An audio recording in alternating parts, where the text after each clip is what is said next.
Yes, sir. They have started joining. Can start. Okay. Hello, बच्चा लोग. Good evening, everybody. And this is Praveen sir here. Okay, so I'll be taking your physics का major portion. You know, one of the very important set of sections that we have in physics. Out of all the chapters that we have, हमारे पास कुछ ऐसे specialized chapters हैं जिनका बहुत ज़्यादा role है, right? Yes. So overall हम लोग फिजिक्स पढ़ेंगे, कुछ बातों का विशेष ख्याल रखना है. I am just going to tell you what exactly how exactly should be your approach towards learning those chapters. ठीक है, तो सबसे पहला काम आप क्या करें, इस बात को समझ लें कि आपके पास फिजिक्स का सेपरेट नोटबुक होना चाहिए, राइट? उसमें आप लोग कोई और टॉपिक नहीं लिखोगे, only and only physics, no other thing. Secondly, wherever you are writing one chapter, उसमें दूसरा चैप्टर मिक्स नहीं करना, तो हर चैप्टर का एक सेपरेट नोट्स आपके पास प्रिपेयर हो जाएगा, right? Third point, very very special point, आप लोग मल्टीपल कलर के पेन्स यूज करें अगर पॉसिबल होता है तो. अगर पॉसिबल है ना तो मल्टीपल कलर के पेन यूज कर लो, blue, red, you know, you can use green, black. अगर ये 3-4 कलर के पेन आपके पास होंगे तो उसका फायदा ये होगा कि आई विल टेल यू कि ये पर्टिकुलर पॉइंट बहुत इंपॉर्टेंट है, इसको आप हाईलाइट कर लो, because 9th and 10th standard, these two classes are so very important classes as far as your entire academics is concerned, because of the application oriented subject study. All the chapters that you are going to study, they are very much application oriented, and right from the time when you entered into 9th standard, then you get into the 10th standard, it is almost the last step in your high school sessions. Okay, so whatever you have learned from 1st standard till 10th standard, it is being summarized in these two areas, right? So these two classes are very very special. So right from start, you just make this a habit. Okay, what I have done is I have tried to combine both the classes of 9th state board and 10th CBSE, because the chapter which I am going to take is common in both of them, right? Yes. So what I'll do is the very basic concepts of these two topics will be summarized at the cumulative level and then presented to you guys. The language which I am going to use is not going to be alone English, so that बाकी के लोगों को भी समझ में आए. Yes, so generally it does happen if suppose it is just in one particular medium of instruction, people tend to, you know, not understand the things in the right way. So हम दोनों language use करते हैं, थोड़ा mix fix करेंगे ताकि सबके लिए आसानी हो, सबके लिए अच्छा हो. ठीक है, कोई भी अपना वीडियो बंद नहीं करेगा. No student is going to close off their video.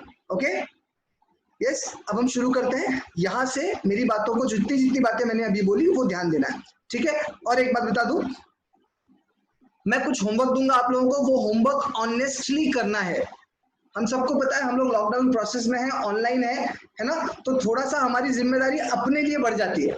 Because वैसे कैसे था, अगर आप होमवर्क करते हो नहीं करते हो तो टीचर आपको देखेगा, आपको समझा सकता है, आपको बोल सकता है, आपको होमवर्क बढ़ा के दे सकता है, आपको एक्शन ले सकता है. बट यहाँ पे जब हम लॉकडाउन प्रोसेस में ट्रैप हो चुके हैं, है ना, because of the covid situation, तो मैं चाहता हूँ कि आप लोग सब लोग ये सेल्फ रिस्पॉन्सिबिलिटी अपने ऊपर ले लीजिए कि whatever homework is given by any professor, you people are being very much honest to yourself and do the homework in the right time.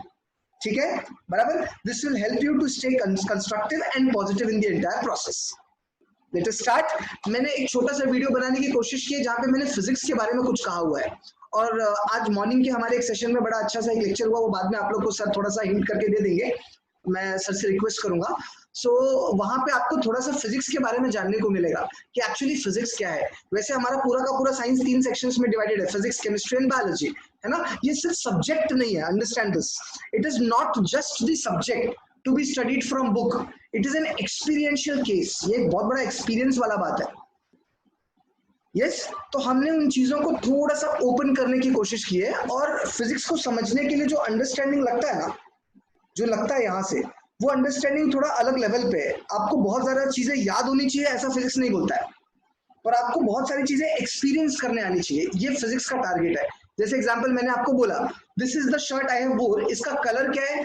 Red, बराबर है ना. मेजॉरिटी ऑफ द लोगों को रेड दिखता होगा, अगर स्क्रीन वगैरह में प्रॉब्लम नहीं है तो ये रेड दिख रहा है आप लोगों को. लेकिन मैं अगर ये बात बोलूं कि फिजिक्स बोलता है कि रेड नाम का कोई कलर नहीं होता है, रेड नाम की एक फ्रीक्वेंसी होती है. सुनो मैं क्या बोल रहा हूं, मैं क्या कह रहा हूं. फिजिक्स कहता है रेड नाम का कोई कलर नहीं होता है, रेड नाम की एक फ्रीक्वेंसी होती है, रेड नाम का एक वेवलेंथ होता है.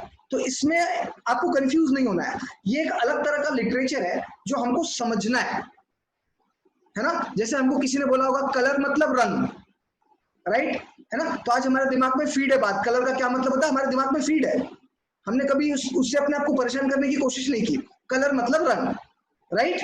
वैसे ही फिजिक्स के भी कुछ ऐसी चीजें होती हैं जो कि अपने आप में बहुत ही अलग तरह के लिटरेचर बनाती है। जैसे मैंने फ्रीक्वेंसी वर्ड अभी यूज किया, वेवलेंथ वर्ड अभी यूज किया, ऐसे हम बहुत सारी चीजों को आगे चल के यूज करेंगे, और मैं चाहता हूं कि आप लोग उन सारी चीजों के टर्म्स में बैठ जाएं। जब नॉर्मल बात भी करते हैं तो उसमें आपको साइंटिफिक वर्ड्स दिखने चाहिए आंख से, है ना, राइट। जब मैं ये देखूं, एक कॉमन आदमी इसको देखेगा तो कलर ही बोलेगा, लेकिन जब आप देखो तो आपको समझ में आना चाहिए, अरे ये तो फ्रीक्वेंसी है, अरे ये तो वेवलेंथ है ना। तो ये जो सोच का एक डिफरेंस है, सोच का जो स्केलिंग है, सोच में जो चीज बदलेगी वो आपको अपने अंदर लेकर आना है, right. So this is very very very important for you. Yes yes, अब हम यहां से थोड़ा सा आगे बढ़ते हैं। आज हम जिस चैप्टर को करने वाले हैं तुम्हारे लिए, it is very special and important chapter. Chapter का नाम दो अलग अलग स्टैंडर्ड्स में है, 9th स्टैंडर्ड में भी है स्टेट बोर्ड की, और 10th स्टैंडर्ड में भी है सीबीएसई के। इस चैप्टर का नाम है इलेक्ट्रिसिटी, कहीं पर लिखा है करंट इलेक्ट्रिसिटी, ठीक है। It doesn't matter, it doesn't matter. क्यों मैटर नहीं करता? क्योंकि जैसे साइंस के 3 ब्रांचेस हैं, फिजिक्स, केमिस्ट्री, बायोलॉजी, वैसे ही फिजिक्स के भी कुछ ब्रांचेस हैं। मेरी बात समझो मैं क्या बोल रहा हूँ। साइंस के 3 ब्रांचेस है ना, कौन सा? Physics, chemistry, biology. वैसे ही फिजिक्स के भी कुछ ब्रांचेस हैं। उन सारे ब्रांचेस में से एक मैकेनिक्स है, एक ऑप्टिक्स है ना, एक क्वांटम में फिजिक्स है, एक क्वांटम मैकेनिक्स है, वैसे ही एक इलेक्ट्रोफिजिक्स भी है। क्या है? इलेक्ट्रोफिजिक्स। क्या सबको सुनाई दे रहा है ना? ओके, तो इलेक्ट्रोफिजिक्स भी है। ओम Kumar, everybody, yes yes, is it audible for to you? Yes, sir, some issues are there, network. Okay, that is the issue because your video is being paused here. No problem. तो थोड़ा कोशिश करो समझेगा। Physics का एक बहुत ही major part है जिसको हम कहते हैं इलेक्ट्रोफिजिक्स, ठीक है। इलेक्ट्रा वर्ड से आया हुआ है। अब सर सवाल ये है कि इलेक्ट्रा क्या होता है, इसको इलेक्ट्रो क्यों कहते हैं, हम सब देखेंगे, ठीक है। फिजिक्स की वो चीज जो इलेक्ट्रा से डील करती है वो इलेक्ट्रोफिजिक्स हो गया। सर इलेक्ट्रा क्या होता है, हम देखते हैं इन सब चीजों को इन डिटेल देखेंगे। पहले आप जरा इलेक्ट्रोफिजिक्स को हल्का सा समझने की कोशिश कर लो ऊपर ऊपर से, फिर हम इसके अंदर भी जाएंगे, ठीक है। इलेक्ट्रोफिजिक्स के अंदर बहुत सारी चीजें आती है, मैं नाम ले लेता हूँ। Electricity, current electricity, effects of electric current. Effects of electric current के अंदर सर क्या क्या आएगा? Heating effect, magnetic effect, okay. Electromagnetism, ठीक है। इलेक्ट्रोस्टैटिक्स, ये सारे चैप्टर्स, ये जो मैंने 4-5 नाम आपके सामने लिए, ये सारे चैप्टर इलेक्ट्रोफिजिक्स के अंदर आते हैं, ठीक है, बराबर। अब हम इसको आगे बढ़ाएंगे थोड़े टाइम में, और एक एक स्टेप करके उसको सीखते हुए चले जाएंगे, ठीक है। तो मैं शुरुआत करता हूं। मैं आप लोगों के सामने एक्चुअली बोर्ड ओपन करना चाहता हूं। वैसे इस सेशन में खाली 7 मिनट्स 24 सेकंड्स रिमेनिंग है, तो मुझे ऐसा लगता है वो सेशन बंद करके फिर उसके बाद में नेक्स्ट सेशन शुरू करना चाहिए ना। तो I am ending this session, sir will add you again in the new session, ठीक है, okay.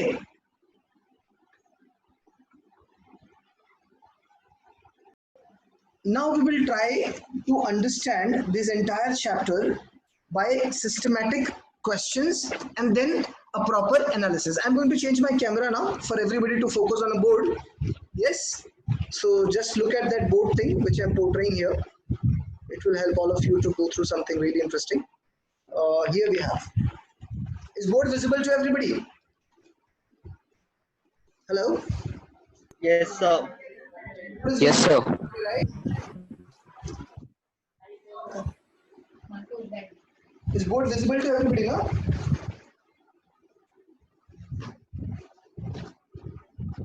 Chalo, start writing few things.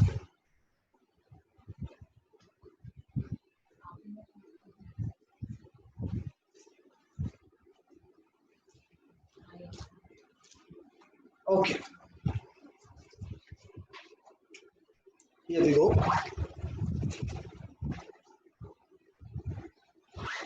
So this electricity word, this is basically derived from a very basic word known as electra.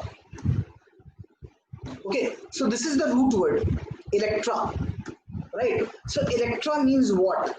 Electra means spark. Electra means spark. Understand this. Electricity is basically derived from the word electra. Electra means spark. And mind it, I have written here electricity जानबूझकर so that you know all the topics can be covered for everybody. दोनों classes को अलग-अलग नाम दिया गया है, but that doesn't matter. Okay, right? Yes. अच्छा, एक बात समझ लेना. This is the part of something called as electrophysics. हाँ, मैं यहाँ पे ये भी लिख लेता हूँ तुम्हारे लिए. Just for you people, I'm writing this word. It is electrophysics.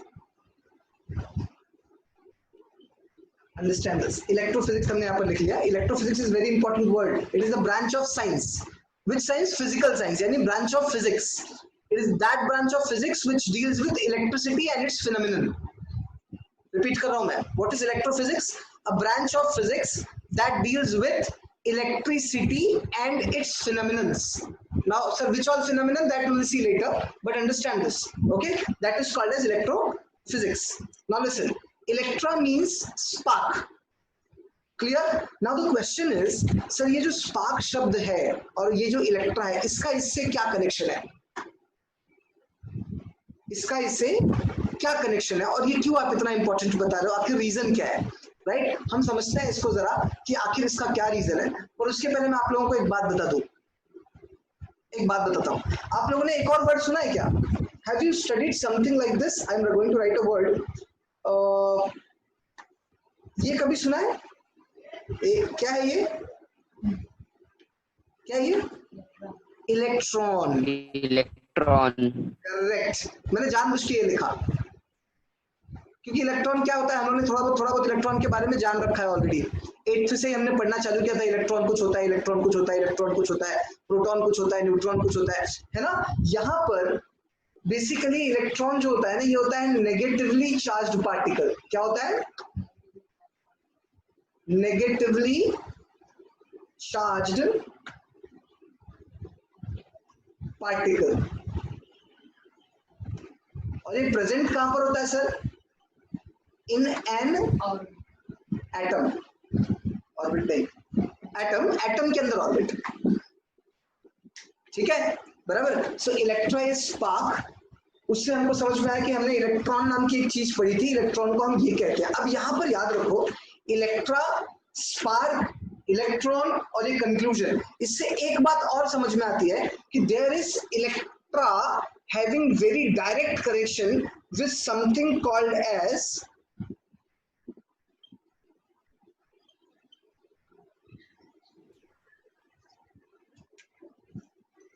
समझ में आ रहा है? इलेक्ट्रा और चार्ज का एक अलग कनेक्शन है, एक अलग ही रिश्ता है. समझ में आ रही बात? यस, ये रिश्ता क्या कहलाता है? राइट. सो इलेक्ट्रा और चार्ज का एक अलग कनेक्शन है. क्या कनेक्शन है जरा हम समझते हैं. बड़ा मजा आएगा. सच बताता हूं, इतना मजा आपको कभी कोई सब्जेक्ट पढ़ने में आया ही नहीं होगा. अगर इस चीज को एनालाइज किया तो इतना मजा आएगा कि मैं क्या बताऊं. ठीक है, बराबर. हम चार्ज को समझेंगे और चार्ज से आगे बढ़ेंगे. सर, चार्ज क्या होता है और चार्ज क्यों होता है? ठीक है, अभी जरा सुनना है जो मैं बताने जा रहा हूं. सुनो. अगर मैं आपको पूरी दुनिया की बात करूं, पूरा वर्ल्ड, मैं पूरे वर्ल्ड नहीं, मैं पूरे यूनिवर्स की बात करता हूं. चलो, पूरा यूनिवर्स.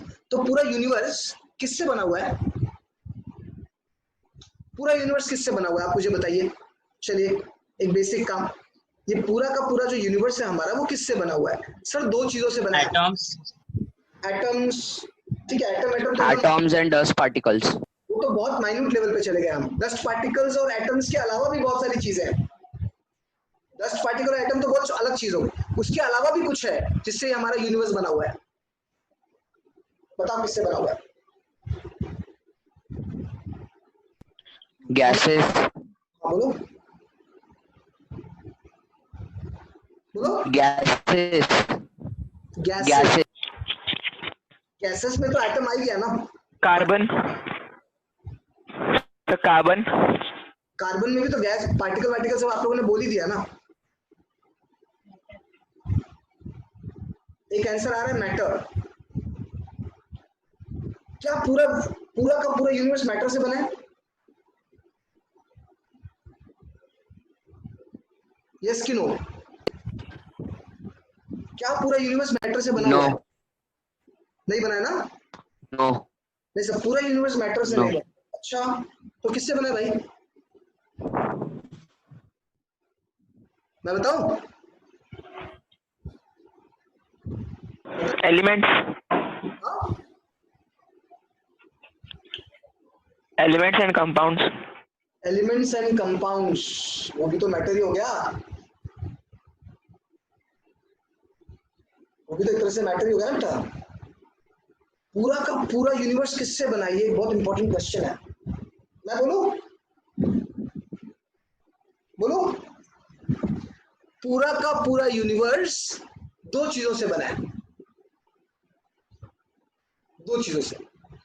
सबसे पहला मैटर, मैटर में सब कुछ आ गया, एलिमेंट, कंपाउंड, मिक्सचर, दुनियादारी, ये वो सब, कार्बन, गैस वैस सब आ गया।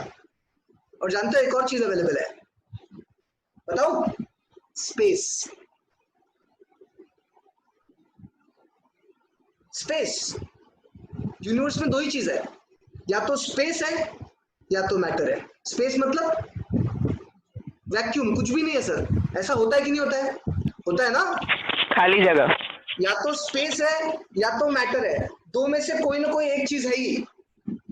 यस और नो? पक्का? पक्का ना?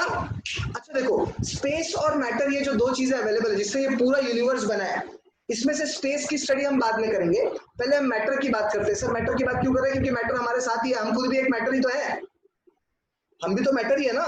What is matter? Matter is anything that has some mass and that occupies space. ये मैटर का डेफिनेशन है, ये हमने 8th स्टैंडर्ड में पढ़ा था। फिर से मैं रिपीट कर देता हूं कि matter is basically something that occupies space and that has got mass. अभी जरा समझो, जब हम फिजिक्स की बात करते हैं तो अगर मैं स्पेस को छोड़ दूं थोड़ी देर के लिए, हालांकि स्पेस में भी फिजिक्स है, बट थोड़ी देर के लिए मैं छोड़ देता हूं, है ना, मैं सिर्फ मैटर पे आ जाता हूं, तो जितने मैटर हमारे अगल बगल अवेलेबल हैं, जितनी चीजें अवेलेबल हैं, आपको क्या लगता है वो किससे बनी हुई है? सारा का सारा मैटर। आप लोग ने आंसर सबने दिया, बट सबने ऐसा टेढ़ा मेढ़ा आंसर दिया, कोई यहाँ से कोई वहां से, है ना। मैं सारे आंसर्स को एक सही डायरेक्शन में रख रहा हूँ आपके सामने, एक सही स्ट्रक्चर में।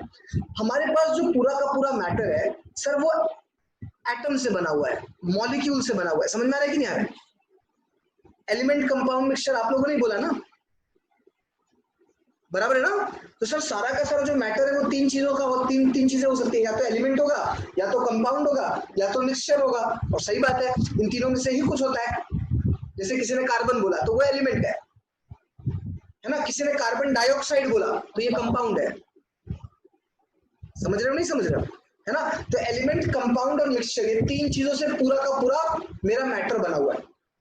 यस कि नो? अब जरा सुनना, जो कुछ भी बना है उसके पास में एक चीज पक्का है सर, क्या? मास। क्या? मास। अगर मास नहीं है तो मैटर नहीं होगा, और अगर मैटर है तो मास पक्का होगा। एग्रीड और नॉट? दोस्त who don't agree you can always say sir नहीं, मुझे नहीं समझा, या मैं एग्री नहीं करता हूं। उत्कर्ष एग्रीड? पक्का? Krishna Pandey Yes, sir. Agreed? Yes. तो मैं रिपीट कर रहा हूं, Om Kumar, Om Kumar, okay? Yes, sir. Yes, sir. Okay okay okay. Rest of the people, Yes. Shali and all are fine? समझ में आ रहा है ना? तो अगर मैटर होगा, Yes, sir.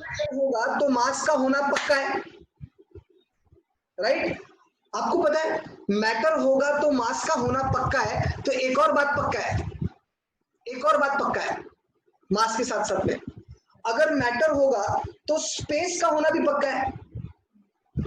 यस कि no? Ayush Deshmukh, good morning. Okay, अगर मैटर होगा तो मास का होना पक्का है, वैसे अगर मैटर होगा तो वॉल्यूम का होना पक्का है। यस कि नो? अगर मैंने ये मार्कर लिया तो कुछ ना कुछ इसका वॉल्यूम तो होगा ना, है ना। वॉल्यूम सर क्यों है? क्योंकि इसके पास ज्योमेट्री है, ज्योमेट्री क्यों है? क्योंकि इसके पास एटम है, क्योंकि इसके पास एटम है कि नहीं? एटम है कि नहीं है? सर अगर एटम है तो दुनिया का हर एटम किससे बना?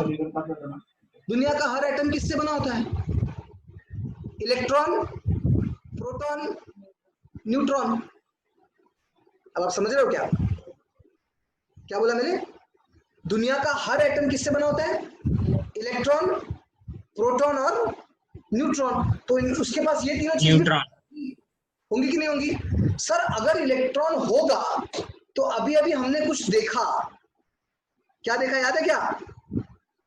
हमने देखो क्या देखा, हमने ये देखा सर अगर इलेक्ट्रॉन होगा तो नेगेटिवली चार्ज पार्टिकल पक्का होंगे। सर आप बोल रहे हो प्रोटॉन भी होगा तो पॉजिटिवली चार्ज पार्टिकल पक्का होंगे, क्योंकि प्रोटॉन का मतलब क्या होता है? Positively charge particle. न्यूट्रॉन का मतलब न्यूट्रल है ना, मतलब उसमें क्या होता है, एक इलेक्ट्रॉन और एक प्रोटॉन को अगर आप मिला देते हो तो वो न्यूट्रॉन बन जाता है। ठीक है, ये हम पीरियोडिक क्लासिफिकेशन में बाद में पढ़ेंगे, केमिस्ट्री का बहुत स्पेशल हिस्सा है वो।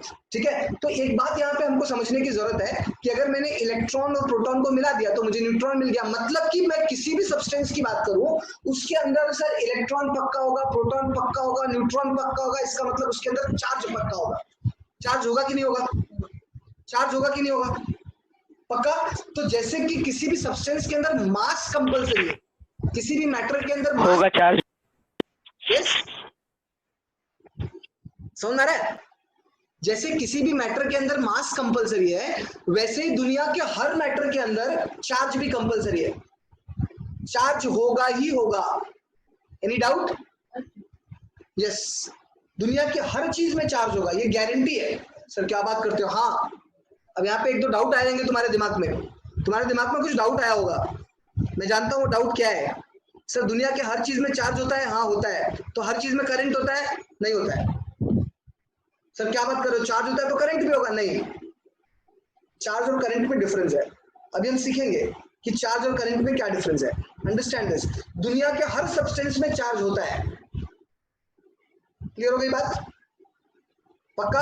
आगे बढ़ जाए, आगे बढ़े। ये बात दिमाग में बैठ गई ना कि दुनिया के हर सब्सटेंस में चार्ज होता है? पक्का? यस। अब मेरा सवाल, सर चार्ज कहते किसको है?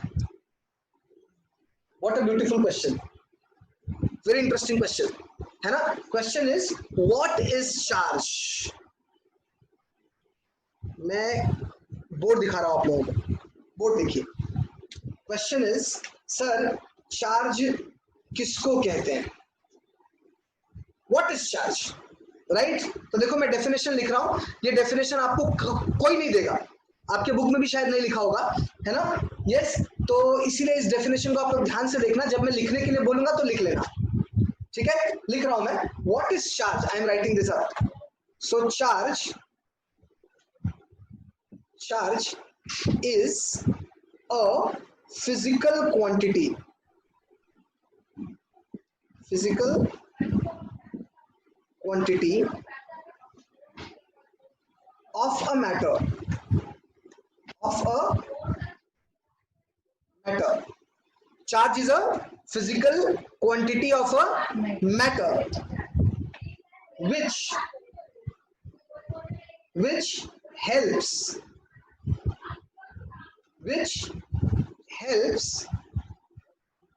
them to experience, which helps them to experience the force of, दो तरह का फोर्स होता है, आप लोग को पता होगा। एक होता है अट्रैक्टिव फोर्स, यानी फोर्स ऑफ अट्रैक्शन, एंड यहाँ पे लिखता हूं, चलो ठीक है, एंड भी लिख सकते हो आप, और भी लिख सकते हो, कोई दिक्कत नहीं है।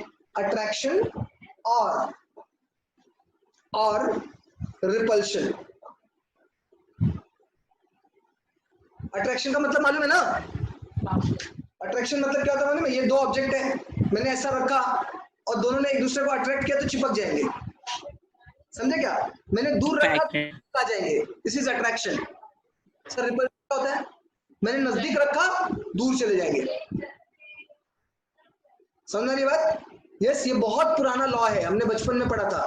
क्या sir? Like poles repel each other, unlike poles attract each other. यहाँ पे भी हम वैसे ही आएंगे, चार्ज के बारे में भी वैसे ही आने वाले हैं। मैं एक लाइन बोलूंगा फिर डेफिनेशन एक्सप्लेन करूंगा, है ना। अभी आपके दिमाग में पहले डेफिनेशन बैठ जाना चाहिए, the way I am writing. देखो, with experience the force of attraction और रिपल्शन, लेकिन कब? अब मैं रेड पेन से लिख रहा हूं, when placed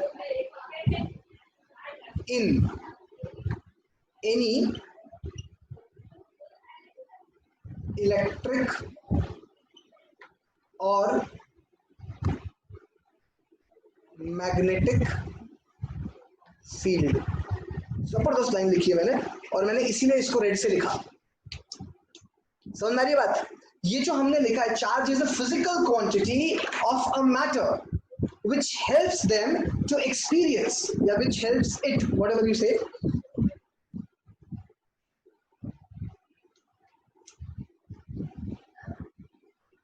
it to experience the force of attraction। ये देखो, हाँ, force of attraction और repulsion, लेकिन कब? When placed in any electric or magnetic field। अब यहाँ पे मैं आपको कुछ बताने जा रहा हूँ, ध्यान से सुनना, बड़ा मजेदार चीज है। मैंने आपको बताया मजा आएगा, लेकिन कब? जब इन्वॉल्वमेंट लोगे तब। It is very easy. Yes, अभी एक बात ध्यान से सुनो। देखो मैं क्या कह रहा हूँ, मैंने डेफिनेशन क्या लिखा, आपने डेफिनेशन देखा ध्यान से? सबने डेफिनेशन ध्यान से देखने का मतलब होता है दिमाग में पेस्ट हो जाना चाहिए, लिखना बाद में आएगा। यस, हाँ, it is the physical quantity of a matter. मतलब वो मैटर के अंदर पक्का होगा। वो हम डिस्कस कर रहे थे, जैसे मास पक्का होता है वैसे चार्ज भी पक्का होता है, ठीक है। इससे होता क्या है कि जब मैं उस पर्टिकुलर चीज को उठाकर, वो जो मैंने चार्ज की बात की, जब मैं उस मैटर को उठा करके किसी इलेक्ट्रिक या मैग्नेटिक फील्ड में रखता हूँ। सर, इलेक्ट्रिक और मैग्नेटिक फील्ड क्या होता है? इलेक्ट्रिक या मैग्नेटिक फील्ड क्या होता है? अभी देखो मैं आपको दिखाता हूँ। ये क्या है? आयरन। आयरन है ना, आयरन। यस, मैं एक और आयरन ले लूं मेरी मर्जी से, है ना। मान लो मैंने ये भी लिया, ये भी एक आयरन है। ये दो हमारे पास आयरन है, ठीक है। अब ये दोनों आपस में एक दूसरे को अट्रैक्ट कर रहे हैं क्या? नहीं कर रहे। रिपल कर रहे हैं क्या? नहीं कर रहे। बराबर है ना अट्रैक्ट कर रहे हैं ना रिपल कर रहे हैं, सब कुछ नहीं कर रहे हैं। क्यों नहीं कर रहे? चार्ज तो इसमें भी है और चार्ज इसमें भी है, ध्यान देना। There is no friction. हाँ, There is no friction. there is no friction। Sir, there is no charge. There is charge, there is charge। There is no But they are electrical not field or attracting. magnetic field. They are not placed, very good, किसी ने तो वहां पर बोला, मुझे बहुत अच्छा answer लगा मुझे। They are not placed in any of the electric or magnetic fields। Sir, electric या मैग्नेटिक फील्ड होता क्या है? इलेक्ट्रिक या मैग्नेटिक फील्ड क्या होता है? जब मैं किसी भी चार्ज को एक जगह पर रखता हूं, जैसे मैंने एक चार्ज दो तरह के होते हैं, रिपीट कर रहा हूं मैं, सुनना। चार्ज दो तरह के होते हैं, एक होता है पॉजिटिव चार्ज, दूसरा होता है नेगेटिव चार्ज, ठीक है। चार्ज दो तरह के होते हैं, एक होता है पॉजिटिव चार्ज। जब मैं किसी भी चार्ज को, मैंने मतलब मान लो एक चार्ज ऐसे पकड़ा और मेरे हाथ के ऊपर ऐसा रख दिया, हालांकि ऐसा करना बहुत डिफिकल्ट है, बट थोड़ी देर के लिए हम मान लेते हैं कि मैंने एक चार्ज ऐसा पकड़ा, से एक इलेक्ट्रॉन निकाला और ऐसा रख दिया। तो इलेक्ट्रॉन नेगेटिवली चार्ज पार्टिकल है, मेरे हाथ में पड़ा हुआ है, बराबर है। तो ये अपने अगल बगल है ना एक फोर्स लगाएगा, लेकिन वो फोर्स सबके ऊपर नहीं लगेगा सर। तो फिर वो फोर्स उसके ऊपर लगेगा जो दूसरा चार्ज होगा। मतलब अगर मैं इस इलेक्ट्रॉन के इस पर्टिकुलर एरिया में, ये एरिया अब उसका हो गया, जैसे मैंने इलेक्ट्रॉन यहाँ पे रखा, तो ये एरिया आप देख रहे हो ना, ये एरिया, अंडरस्टैंडिंग और नॉट, ये एरिया जो है, ये वाला एरिया, ये वाला एरिया, ये एरिया, अब ये इसका हो गया, किसका हो गया? इस इलेक्ट्रॉन का। जब मैं एरिया के अंदर कभी भी कोई दूसरा चार्ज लेके आऊंगा, अगर मान लो मैं एक और इलेक्ट्रॉन लेकर आया, तो ये तुरंत इसको रिपेल कर देगा, बाहर फेंक देगा। अगर मान लो मैं इलेक्ट्रॉन नहीं ले आके प्रोटॉन लेकर आया, तो उसको वो अट्रैक्ट कर लेगा, लेकिन कहां पर? खाली इतने एरिया में। इस एरिया के बाहर अगर मैं एक इलेक्ट्रॉन लेके जाता हूं, कुछ नहीं होगा, उसका अपना एक फील्ड बन जाएगा। Very good. अगर मैं वहां पर एक प्रोटॉन लेके जाता हूं, तो उसका अपना एक फील्ड बन जाएगा। मेरी बात समझ में आ रही है क्या? लेकिन इन दोनों को आपस ये क्या हो रहा है, ये क्या हो रहा है, फील्ड बन रहा है। फील्ड बनने का मतलब जैसे हमने एक मैग्नेट ले लिया, मैग्नेट का गेम तो सबने खेला हुआ है ना, मैग्नेट का गेम सबने खेला ही होगा, मैग्नेट के बारे में तो हम जानते हैं। आपको पता होगा अगर एक मैग्नेट आपने ऐसा हाथ में लिया है और दूसरा मैग्नेट आपने वैसा छत के ऊपर लगा दिया है, तो क्या दोनों मैग्नेट के बीच में अट्रैक्शन होता है? नहीं होता है। होता है क्या? नहीं होता है। फिर आप क्या करते हो, वो मैग्नेट को थोड़ा सा नीचे लाते हो, नजदीक लाने की कोशिश करते हो, लाते हो ना, थोड़ा सा नजदीक लाया, फिर और थोड़ा सा नजदीक लाया, फिर अब होगा अट्रैक्शन। समझे ना? जब वो लोग थोड़ा नजदीक आते हैं तो अट्रैक्शन हो जाएगा या फिर रिपल्शन हो जाएगा। अगर साउथ पोल और नॉर्थ पोल लाओगे तो अट्रैक्शन हो जाएगा, साउथ पोल और साउथ पोल लाओगे तो रिपल्शन हो जाएगा, नॉर्थ पोल और नॉर्थ पोल लाओगे तो रिपल्शन। समझ में आ रहा है कि नहीं आ रहा है? शुभ कुमार, Yes, sir. आ रहा है। पूछू तो मुझे ना सब थम्स अप करके बताने का, ठीक है? सबको समझ में आ रहा है ना? सर समझ में आ रहा है। ओके, कृष्णा पांडे को नहीं समझ में आ रहा है क्या? ओके, एक नाम मुझे यहाँ दिख नहीं रहा है, 1 KKCPPP कुछ वहां पर आ रहा है। What's the name? Sir Dhubri Parmar. Okay Dhubri, so we'll try to go for the other things as well. Now अभी हम इस डेफिनेशन को जरा समझ लेते हैं, ठीक है? हमने जो डेफिनेशन लिखा था हम उस डेफिनेशन को अब अच्छे से समझ लेते हैं ताकि हमारे दिमाग में चार्ज जो है ना वो अच्छे से बैठ जाए एक ही बार में। क्लियर? आ जाओ। Charge is a physical quantity, इसमें तो कोई दिक्कत ही नहीं है, बराबर है? और कैसा फिजिकल क्वांटिटी है? It is right. हाँ हाँ, लिखने को दूंगा मैं, I will allow you to write, just wait. Charge is a physical quantity of matter which helps it to experience the force of attraction and force of repulsion. अच्छा, force of attraction कब मिलता है? Force of attraction कब मिलता है? जब same charge एक दूसरे के फील्ड में आते हैं। बहुत अच्छी इंपॉर्टेंट बात है, सेम चार्ज रहेंगे तो फोर्स ऑफ अट्रैक्शन आएगा, सॉरी उल्टा बोल दिया। जब अपोजिट चार्ज एक दूसरे के फील्ड में आते हैं तो उनके बीच में अट्रैक्शन होता है ना? जब सेम चार्ज एक दूसरे के फील्ड में आते हैं तो रिपल्शन होता है। समझ रहे हैं? पक्का? इसलिए इंपॉर्टेंट क्या है? फोर्स ऑफ अट्रैक्शन और रिपल्शन, डिपेंडिंग अपॉन आप क्या लाए, सेम चार्ज लाए कि अपोजिट चार्ज लाए। लेकिन कहां पर? हर जगह पे नहीं होगा अट्रैक्शन रिपल्शन, तो सर कहां पे होगा? When placed in any electric और magnetic field. Clear? Now you will write this definition, just do it, just do it, come on.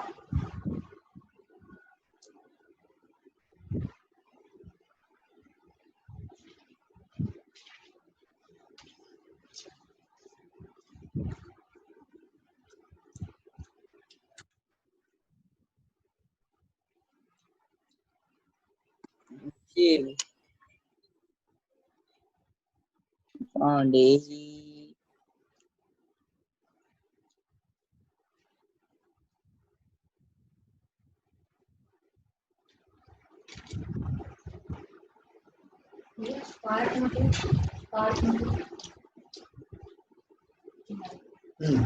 एक हल्की सी line.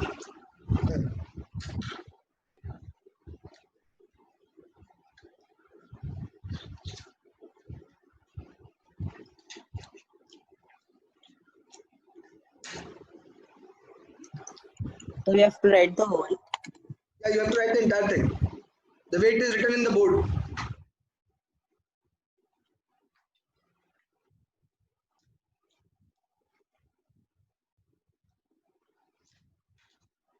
Just write everything.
So done.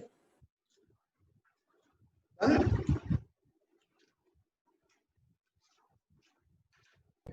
Yes, sir. Done.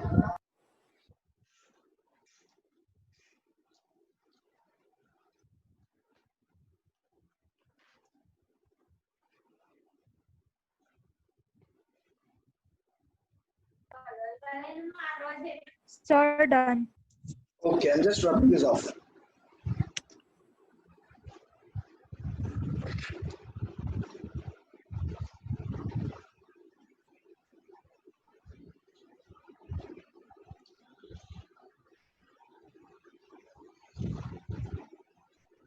Done?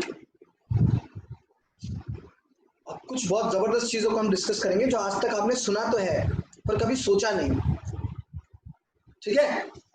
Right? तो हम सोचते सोचते कुछ ऐसी चीजों को डिस्कस करेंगे जो अपने आप में यूनिक है। देखो मैं लिखने जा रहा हूं। सबसे पहली चीज मैं ऐसा लिखूंगा, ये क्या है? एटम, बराबर है ना? पक्का? मैं एटम का स्ट्रक्चर बनाता हूं। दुनिया की हर चीज एटम से बनी हुई है, तो मानते हो ना आप लोग? ये सुनो, दुनिया की हर चीज एटम से बनी हुई है, पता है ना? राइट। सो केमिस्ट्री कैसी, यहाँ पे केमिस्ट्री का बहुत बड़ा रोल है which we are not going to discuss here. हम केमिस्ट्री में देख लेंगे बाद में। फिलहाल अभी एटम के इन चीजों को समझो जो हमको कुछ नया एंगल देने वाली है। जरा समझो, मैं एक एटम बनाऊंगा, दुनिया की हर चीज एटम से बनी है। अभी जरा समझो, एटम कभी भी सर ऐसा होता है, ये जो मैंने बनाया ये सेंट्रल न्यूक्लियस है, इसके पास में दो बातें होती है सर। एक होता है P+ और दूसरा होता है N0, मालूम है ना? P+ मतलब protons having positive charge, N0 का मतलब न्यूट्रॉन्स हैविंग नो चार्ज, मतलब जीरो। एक्चुअली नो चार्ज नहीं होता है वहां पर, इट इज न्यूट्रल चार्ज, ठीक है? बराबर, ओके। उसके बाद यहाँ पर सर एक चीज होती है जिसको हम बोलते हैं ऑर्बिट। मानते हो कि नहीं मानते हो ये चीज? ये तो जानते ही हो, राइट? सर फिर एक और ऑर्बिट होता है,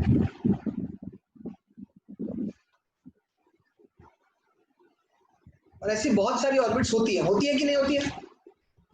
पक्का? अच्छा, इन ऑर्बिट्स के अंदर क्या होता है जरा देखो, मैंने यहाँ पे कुछ ऐसा बनाया है, इसको मैं लिखने जा रहा हूं E-, समझा क्या? पक्का? आप लोग क्या करेंगे मालूम है?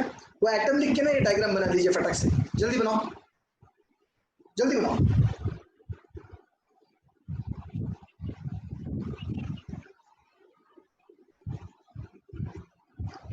जल्दी से बना लो।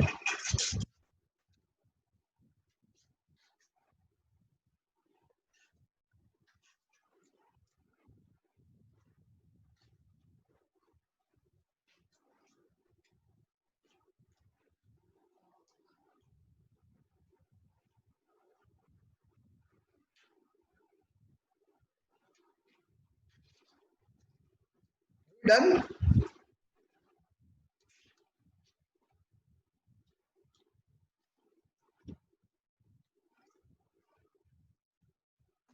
ओके, चालू किया। जितने सब्सटेंस हम देखते हैं वो एटम से बने होते हैं।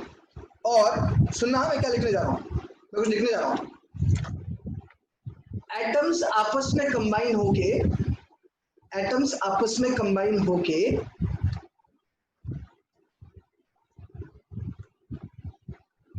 ये बनाते हैं, क्या लिखा मैंने? क्या लिखा? मॉलिक्यूल्स। ना लुक, ना लुक। अब होता क्या है सर, ये जो अंदर का रीजन है इसको हम बोलते हैं न्यूक्लियर रीजन। क्या बोलते हैं? क्या बोलते हैं? न्यूक्लियर। सब बाहर की चीज है, इसको हम क्या बोलते हैं? Nuclear region. बाहर, बाहर, न्यूक्लियर के बाहर एक्स्ट्रा न्यूक्लियर। क्या? एक्स्ट्रा मतलब बाहर, एक्स्ट्रा न्यूक्लियर। तो एक्स्ट्रा मतलब बाहर। जरा देखो, मैं यहाँ पे कुछ लिखने जा रहा हूँ। तो ये जो पूरा का पूरा सर एटम है ना, ये दो पार्ट्स में डिवाइडेड है। एक होता है न्यूक्लियर रीजन, क्या होता है? न्यूक्लियर रीजन, और दूसरा extra nuclear region. Extra nuclear region. Clear है? बहुत अलग लेवल पे समझना चीजों को जो मैं बोलने जा रहा हूं. अब होता क्या है, ये एक एटम है और मैंने कहीं से एक और एटम उठाया और दोनों को आपस में लाके बिठा दिया सामने, एक दूसरे के साथ में रख दिया. तो ये वाला जो एटम है और ये वाला जो एटम है, इनके बीच में कुछ होता है, कुछ होता है ना? क्या होता है? लेट्स सी क्या होता है. बड़ा मजा आएगा.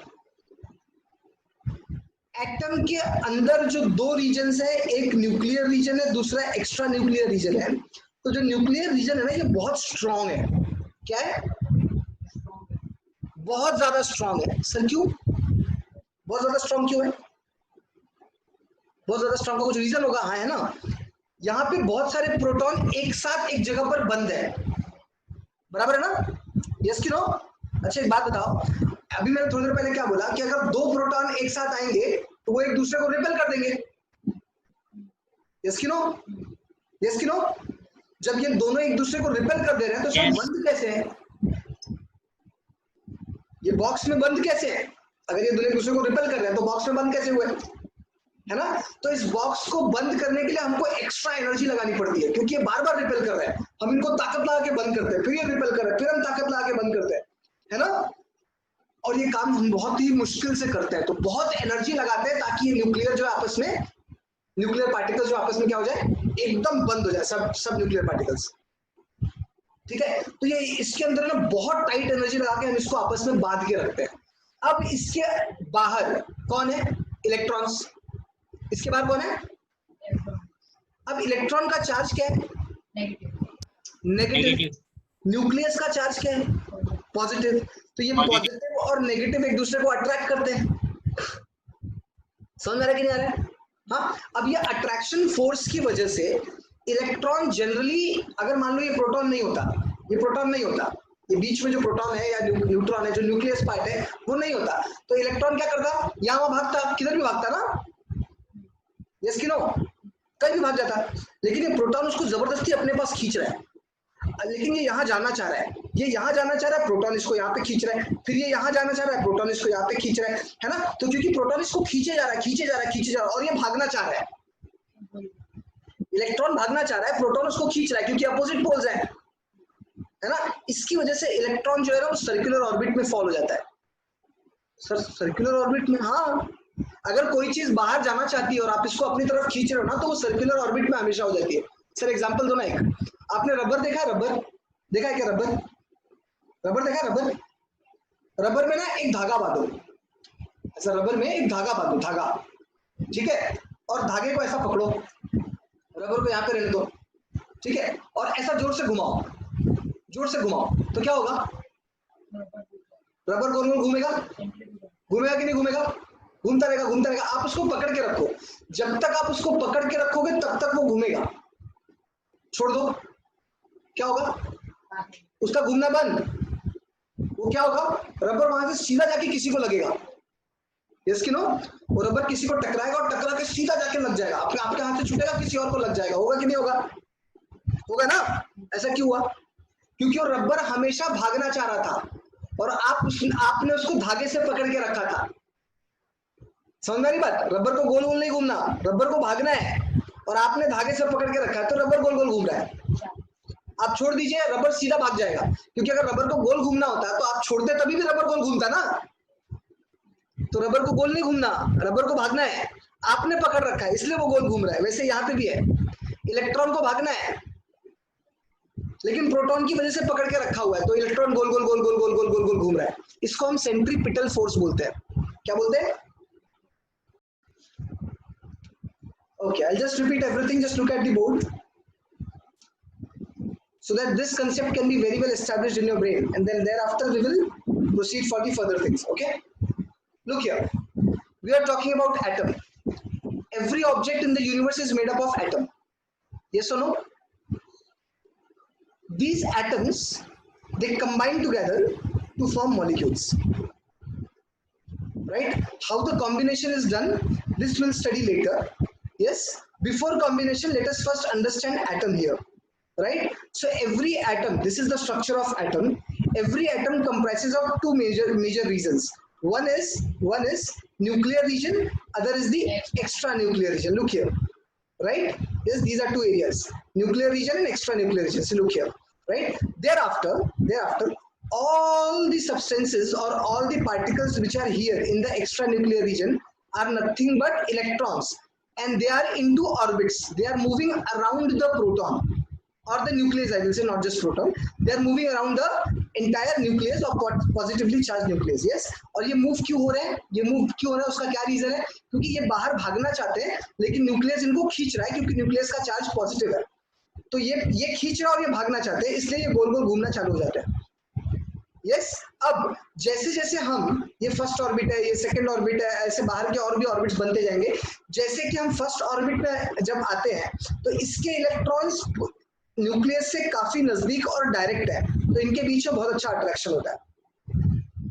ठीक है, अगर मैं थोड़ा बाहर चले जाऊं तो अट्रैक्शन वीक हो जाएगा। उसके दो रीजन है, एक तो डिस्टेंस बढ़ जाता है ना, दूसरा इलेक्ट्रॉन और पॉजिटिव चार्ज यानी नेगेटिव और पॉजिटिव चार्ज के बीच में कुछ नेगेटिव इलेक्ट्रॉन्स और आ जाते हैं।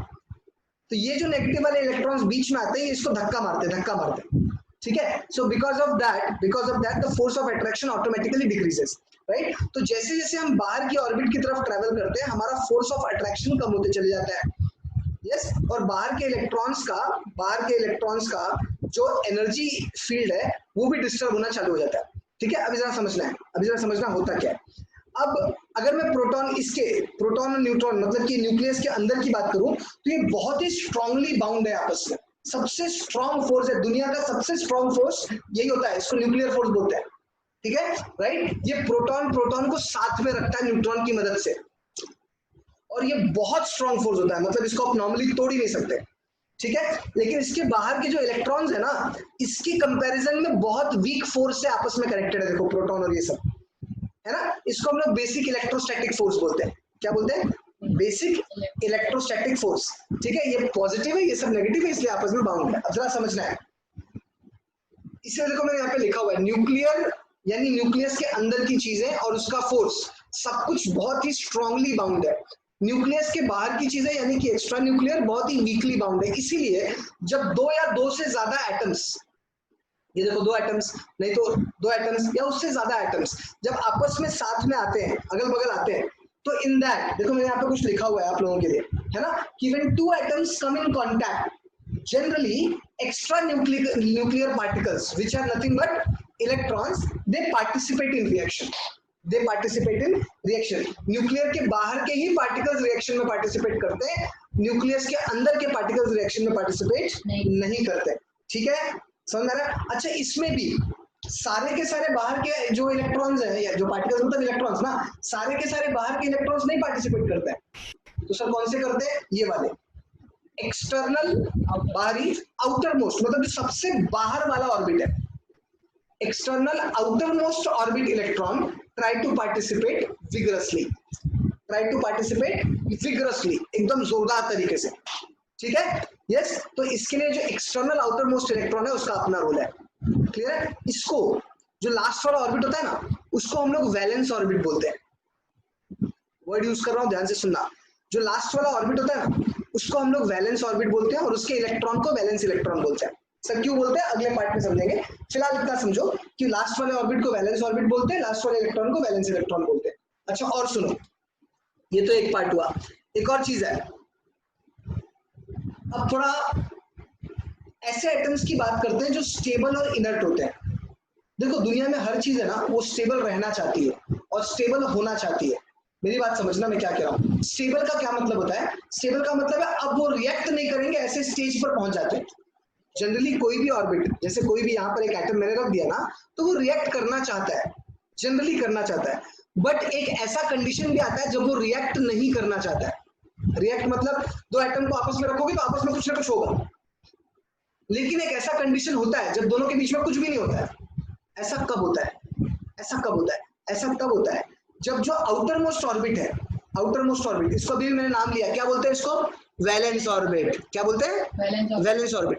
उसमें अगर 0 इलेक्ट्रॉन्स हो, देखो मैंने यहाँ पर लिखा हुआ है आप लोगों के लिए, प्लीज सी, उसमें अगर 0 इलेक्ट्रॉन्स हो, 8 इलेक्ट्रॉन्स हो या फिर 2 इलेक्ट्रॉन्स हो, 0 इलेक्ट्रॉन्स हो, 8 इलेक्ट्रॉन्स हो या 2 इलेक्ट्रॉन्स हो, कहां पर?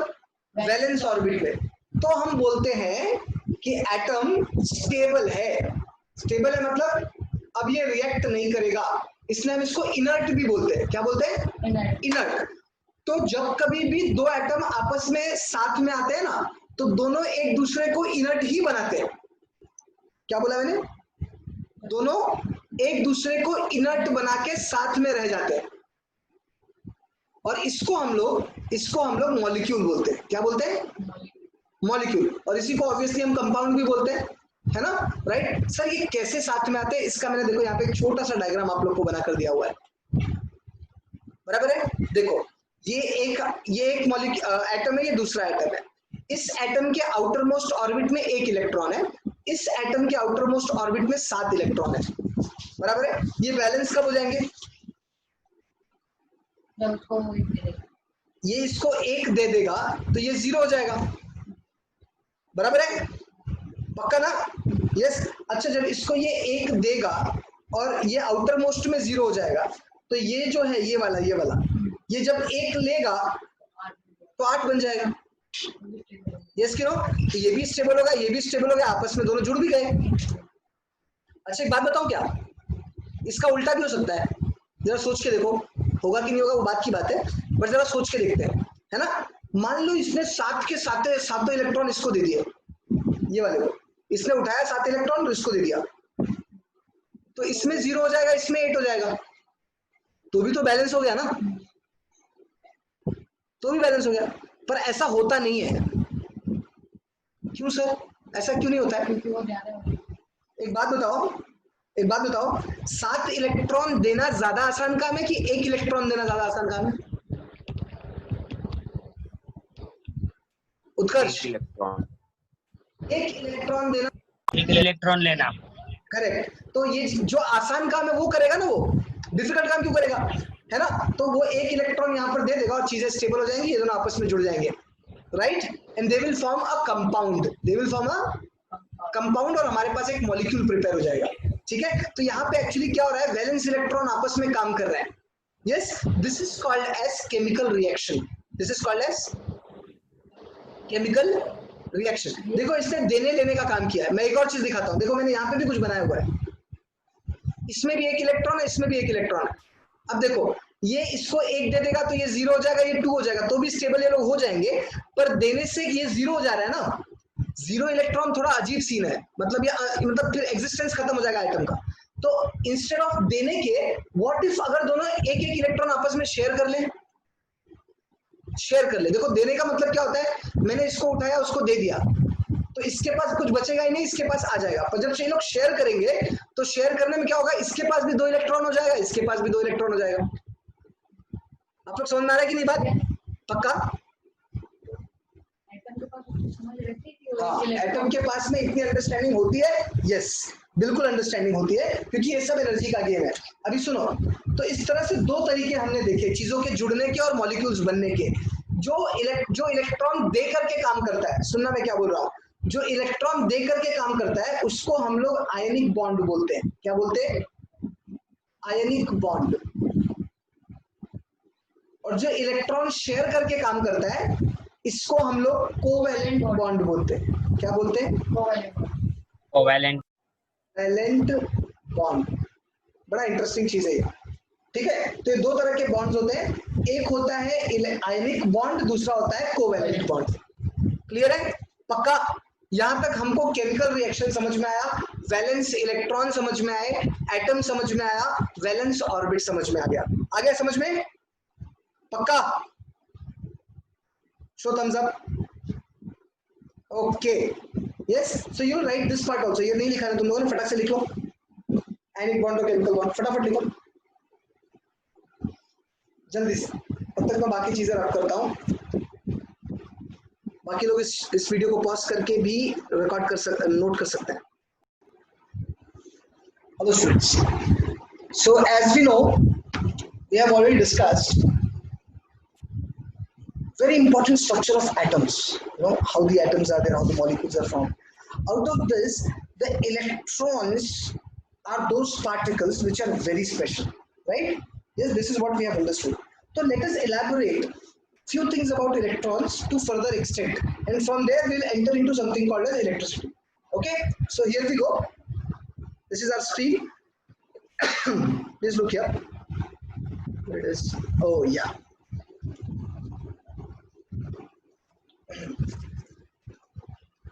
So here's something which we need to get along. Just one sec.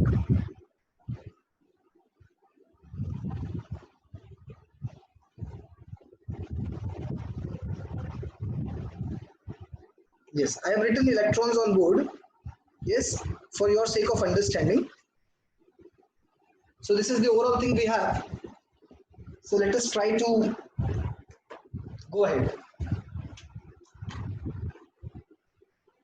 There are two types of electrons which I would like to mention here.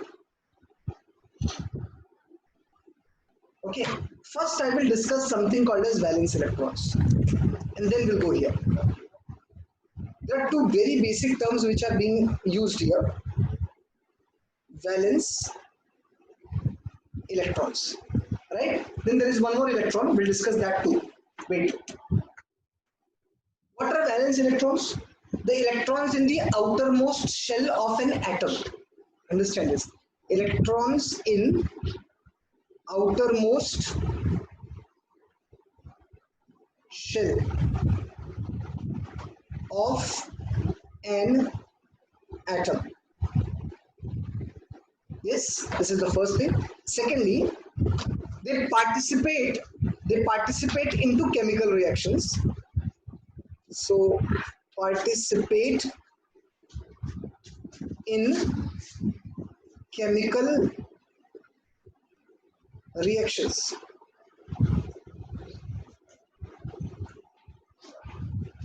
And form molecules. I'll write here, and form molecules. So they participate in chemical reactions and form molecules. अब जब ये molecules बना देते हैं, तो molecules के अंदर fix हो जाते हैं, ठीक है? Then they are fixed in their molecules. That's it. ठीक है, अभी एक मॉलिक्यूल के अंदर वो फिक्स हो जाएंगे, फिर सेकंड मॉलिक्यूल के अंदर उसका अपना हिसाब किताब वो फिक्स हो जाएगा. एक मॉलिक्यूल से दूसरे मॉलिक्यूल में ये ट्रैवल नहीं करते. Understand this what I am trying to say. एक मॉलिक्यूल से दूसरे मॉलिक्यूल्स में वैलेंस इलेक्ट्रॉन्स कभी भी ट्रैवल नहीं करते. They never travel between the molecules. Never travel between molecules. ये बहुत इंपॉर्टेंट है वैलेंस इलेक्ट्रॉन के लिए. एक और इलेक्ट्रॉन होता है जो वैलेंस इलेक्ट्रॉन नहीं होता, कुछ और होता है, बट वैसे ही कुछ होता है. जरा देखो क्या होता है. वैलेंस इलेक्ट्रॉन से हम जिस चीज को करते हैं वो हमने यहाँ पर लिखा हुआ है. Can you see this? Chemical reactions.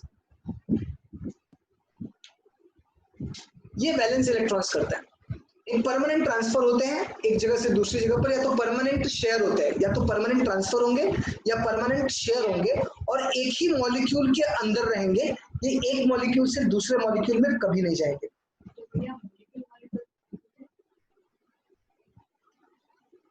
एक और इलेक्ट्रॉन होता है, वो होता है फ्री इलेक्ट्रॉन. मेरी बात समझना, है बड़ा इंटरेस्टिंग चीज है. ये होता है फ्री इलेक्ट्रॉन. ये बड़ा इंटरेस्टिंग पॉइंट है. ये जब मॉलिक्यूल नहीं बने हुए होते हैं तब एग्जिस्ट नहीं करता है. इसका एग्जिस्टेंस तब पिक्चर में आता है जब मॉलिक्यूल बनने की बारी आती है, या तो जब दो मॉलिक्यूल्स बन जाते हैं उसके बाद. ये जो इलेक्ट्रॉन्स है ये एटम में होते हैं. मॉलिक्यूल बनाने में इनका बहुत बड़ा रोल है, लेकिन मॉलिक्यूल बनाने में इसका कोई रोल नहीं है. मॉलिक्यूल बनने के बाद इसका रोल आता है और इसका एग्जिस्टेंस आता है. ये वो इलेक्ट्रॉन्स होते हैं जो किसी एटम से बंधे हुए नहीं होते. इसका मतलब ये एक मॉलिक्यूल से दूसरे मॉलिक्यूल में, एक एटम से दूसरे एटम में घूमते रहते हैं. किधर भी जाएंगे, किधर से भी वापस आएंगे। I give you an example. मान लो मैं दिल्ली रहता हूं, उत्तर प्रदेश में मेरा कोई रिलेटिव रहता है, मैं दिल्ली से उत्तर प्रदेश शिफ्ट हो गया और मेरा घर वहां बना लिया, तो मैं परमानेंट शिफ्ट हो गया, बराबर है। ये होता है वैलेंस इलेक्ट्रॉन का कैरेक्टरिस्टिक, ये परमानेंट शिफ्ट होता है। दूसरा तरीका क्या है कि मैं परमानेंट शिफ्ट नहीं हुआ, मुझे उत्तर प्रदेश अच्छा लगा, मैं दिल्ली से निकला, उत्तर प्रदेश गया, अपने दोस्तों के साथ, अपने रिलेटिव्स के साथ रहा और फिर वापस अपने घर पे आ गया। ये घूमना फिरना हुआ, तो मैं उत्तर प्रदेश से बंधा हुआ नहीं हूं। Got my point? यस। तो इसका मतलब क्या हो रहा है? I am free to go at these two places as per my wish. तो क्योंकि मैं फ्री हूं, मैं बंधा हुआ नहीं हूं, तो इसलिए मैं फ्री इलेक्ट्रॉन हूं। तो फ्री इलेक्ट्रॉन किसी मॉलिक्यूल से बंधा हुआ नहीं होता है, वो यहाँ वहां घूमता है, वो कहीं पर रुकता नहीं, कहीं पर परमानेंट नहीं होता, वो हर जगह पर टेम्पररी होता है, राइट? तो होता ये भी इलेक्ट्रॉन इन अदर शेल्स ही है। ये जो इलेक्ट्रॉन है ना, ये एक्चुअली इंटरमॉलिक्यूलर इलेक्ट्रॉन्स होते हैं। तो जैसे ये वाला electron outer most shell of the atom होता है, तो ये वाला होता है electron in the lattice arrangement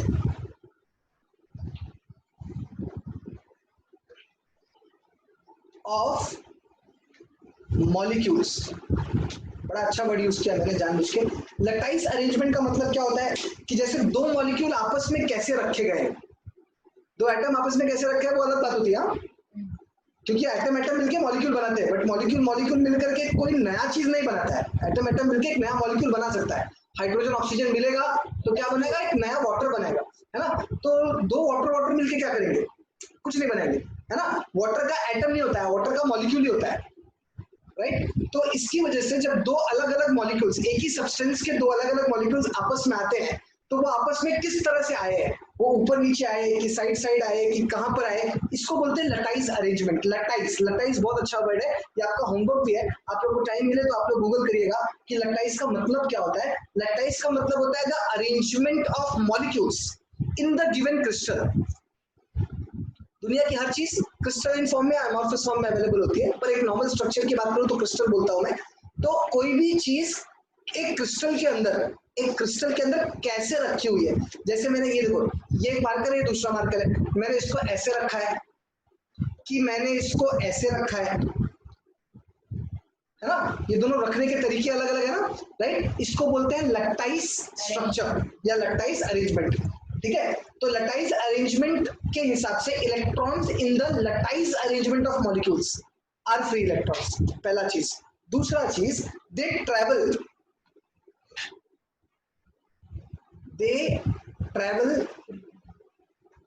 freely between molecules,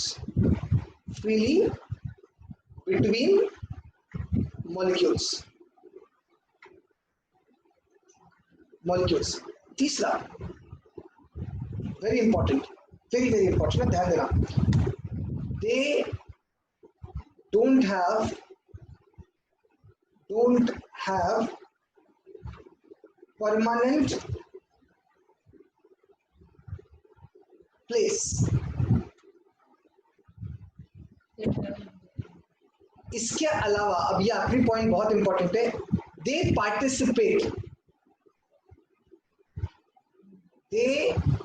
cannot participate in chemical reactions। ध्यान देना, दे पार्टिसिपेट इन, ध्यान रखना, अगर ये ऊपर नीचे होंगे तो क्रिस्टल का स्ट्रक्चर बदलेगा, इनको कुछ नहीं होगा।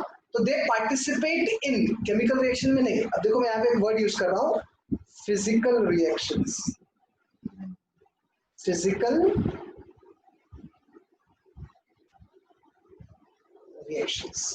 They participate in physical reactions।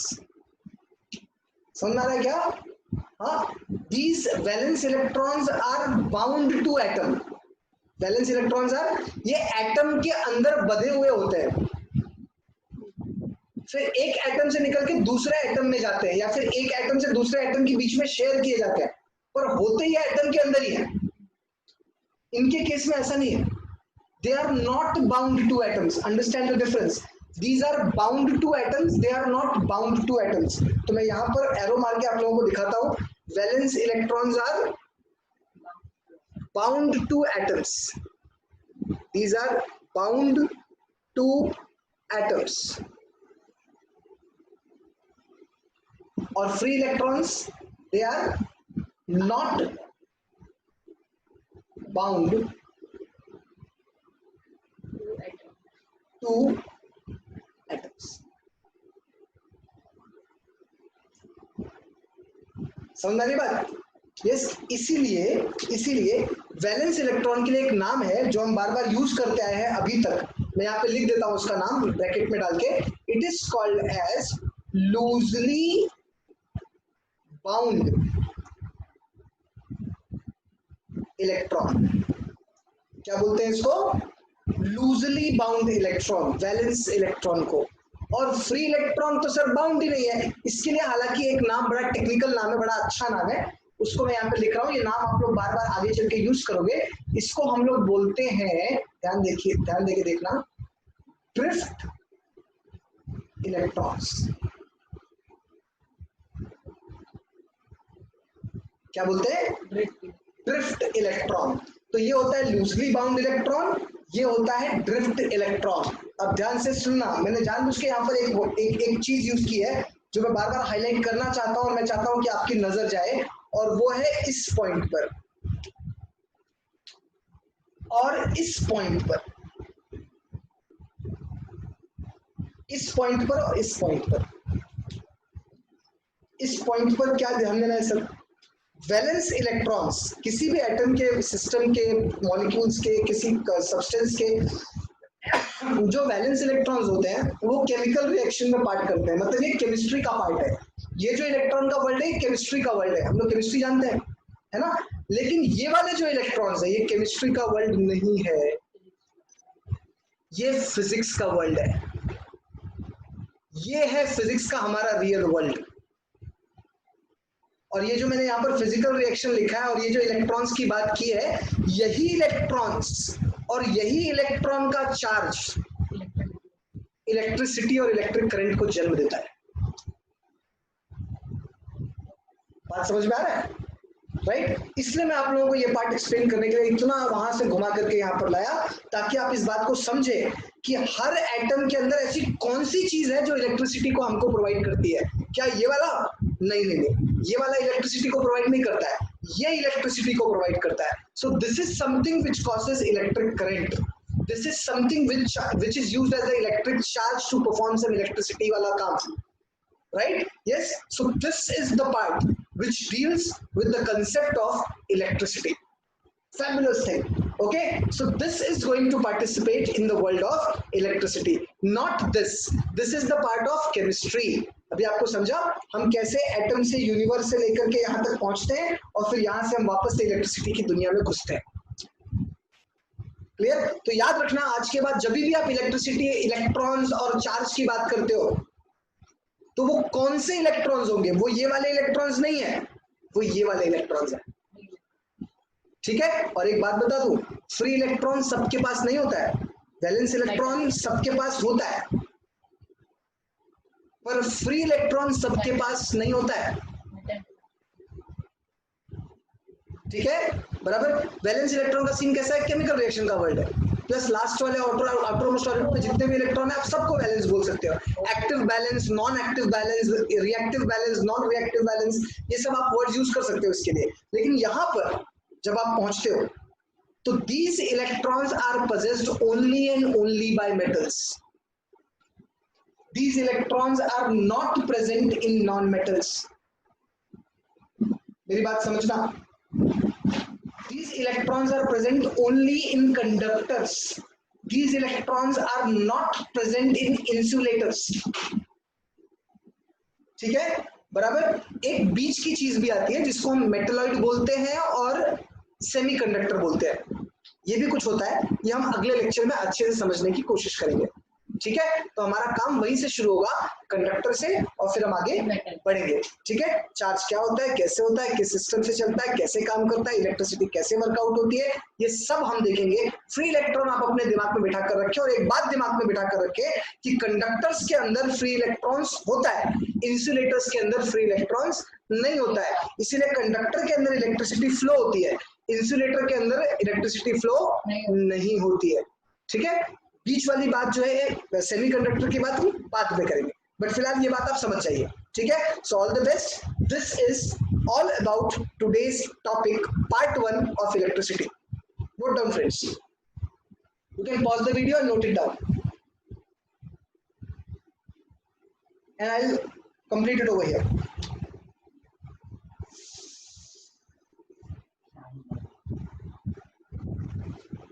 Thank you and goodbye.